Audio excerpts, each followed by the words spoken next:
गुजरात चुनाव से जुड़ी हुई खबर। वंदे भारत एक्सप्रेस से अहमदाबाद से सूरत आ रही ट्रेन पर पथराव को लेकर सियासत तेज हो गई, गर्मा गई है। एमआईएम नेता वारिस पठान ने कहा है कि पथराव उसी कोच के शीशे पर हुआ जिसमें उनके पार्टी अध्यक्ष ओवैसी सफर कर रहे थे। वारिस पठान ने इस पथराव की कुछ तस्वीरें भी जारी की हैं। ये तस्वीरें ओवैसी का पथराव का ये दाव। अब अहमदाबाद में वंदे भारत एक्सप्रेस में सफर के वक्त ये पथराव का आरोप है। ओवैसी वाले कोच के शीशे टूटे हैं। अब जांच की मांग की है वारिस पठान ने। उन्हीं के पार्टी के नेता हैं महाराष्ट्र इकाई के। अब वारिस पठान ने जारी की पथराव की तस्वीरें, लेकिन किस तरह की ये अभी तक इस पर कोई पुख्ता और पुष्ट खबर नहीं है कि किस तरह से क्या ये पथराव की खबर है इस पर लेकर, लेकिन सियासत हमें देखने को मिल रही है क्योंकि गुजरात में चुनाव भी है। तो वारिस पठान ने पूरी घटना को लेकर आज तक के साथ एक्सप्लिसिट तौर पर बातचीत भी की थी और पठान ने कहा कि इस मामले की जांच होनी चाहिए। सुनवाते हैं आपको वारिस पठान क्या कह रहे हैं। एआईएमआईएम के नेता वारिस पठान ने आज लिंबायत में एक सभा के दौरान कहा कि जब वो अहमदाबाद से सूरत की तरफ आ रहे थे, ट्रेन से सफर कर रहे थे, उस वक्त पत्थरबाजी हुई है। खुद वारिस पठान साहब हमारे साथ मौजूद है, उनसे पूछ लेते हैं, समझ लेते हैं। सर, आज जो आपने बात कही वो कहाँ से क्या कुछ हुआ, पूरा वाकया बताइए। कहाँ से आप सफर करना शुरू किए थे? देखिए साहब, असद ओवैसी साहब, मैं, साबिर काबलीवाला हमारे प्रेसिडेंट, हमारी पूरी हैदराबाद की टीम, हम लोग सब कल अहमदाबाद में थे। रात को वहाँ पे सभा पटाने के बाद आज दोपहर को हम लोग निकले अहमदाबाद से सूरत आने के लिए। सूरत में हमारी सभा थी शाम को, तो हमने वंदे भारत ट्रेन पकड़ी जो तकरीबन 3 बजे अहमदाबाद स्टेशन से निकली। अब अहमदाबाद से हम बैठे थे ट्रेन के अंदर। अब अचानक सूरत आने के कुछ समय पहले, क्योंकि वो सामने स्क्रीन था, किलोमीटर कुछ लिखे हुए थे तो ध्यान है, तो अचानक से फोर्सफुली एक धार करके आवाज आई पत्थर। तो ओवैसी साहब जहां बैठे उनकी तरफ, उस तरफ पत्थर। सेकंड मतलब ओवैसी साहब के पीछे जो बैठा था वहां की खिड़की के ऊपर धार से एक आवाज आया, फिर एक दूसरा पत्थर ठाड़ करके फोर्सफुली दोनों पत्थर आए। आपको मैं फोटो दिखाया हूं, मेरे पास मोबाइल में फोटो है, आप देख लीजिए। पूरी तरह से ग्लास क्रैक हो चुका है।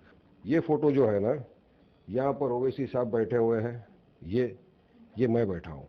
पत्थर इस बाजू पे लगा, ये खिड़की पे, यहाँ पीछे, ये देखिए इस तरफ ये पत्थर दिख रहा है आपको, यहाँ है, ये देखिए हमारी जो पूरी टीम है यहाँ पर खड़े हो गए थे। फिर सब हम लोग इस तरफ पत्थर था, ये जो खड़े ना, ये युब है, यहाँ ये खिड़की पे पत्थर लगा, तो मतलब ओवैसी साहब के पीछे वाली खिड़की पे आके लगा और फोर्सफुली था वो पत्थर, फोर्स पे था पत्थर।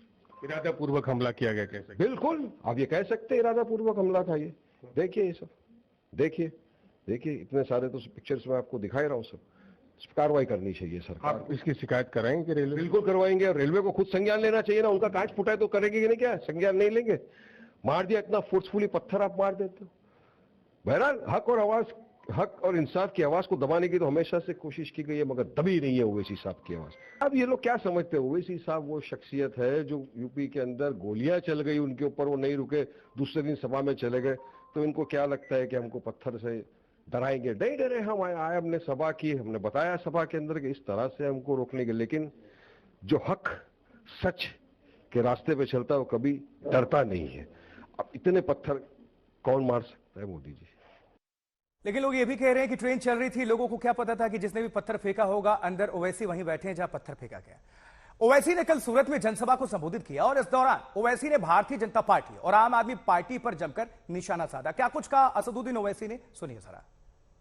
गुजरात के इस असेंबली इंतखाबात में भाजपा के पास अब कुछ भी नहीं है दिखाने को। भाजपा के पास कुछ भी नहीं है। तो मोदी ने कल अपने भाषण में कह दिया कि मैंने गुजरात को बनाया। अब आप बताइए, क्या मोदी से पहले गुजरात नहीं था? क्या अभी गुजरात नहीं है?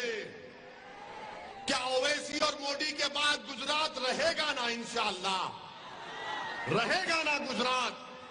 तो गुजरात को बनाने वाले सब आए, मगर जो मुख्यमंत्री बना उसने नहीं बनाया, जनता ने उसको बनाया। जनता ने उसको बनाया। मोदी जी, आपने गुजरात में एक चीज जरूर बनाई, आपने मोरबी का ब्रिज बनाया जिससे 150 लोग मर गए।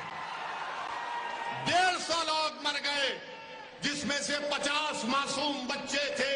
2 साल का एक बच्चा भी था उसमें, 2 साल का एक बच्चा भी था। मोदी जी, आप तो कहते हैं ना कि ना खाऊंगा ना खाने दूंगा। तो असदुद्दीन ओवैसी को भी आप सुन रहे हैं किस तरह से जनसभा को संबोधित किया और तालियां उन्होंने बटोरी, लेकिन ओवैसी वाले कोच के शीशे टूट गए। अब जांच की मांग इसको लेकर हो रही है, उनकी पार्टी के लोग कह रहे हैं और उनके वारिस पठान जो नेता हैं एमआईएम के, उन्होंने आरोप लगाया है और जांच की मांग उठा दी है। वारिस पठान ने जारी की पथराव वाली तस्वीर भी। लेकिन गौर करने वाली बात यह है कि गुजरात में अभी चुनाव भी है और चुनाव के बीच पहले ये गहमा गहमी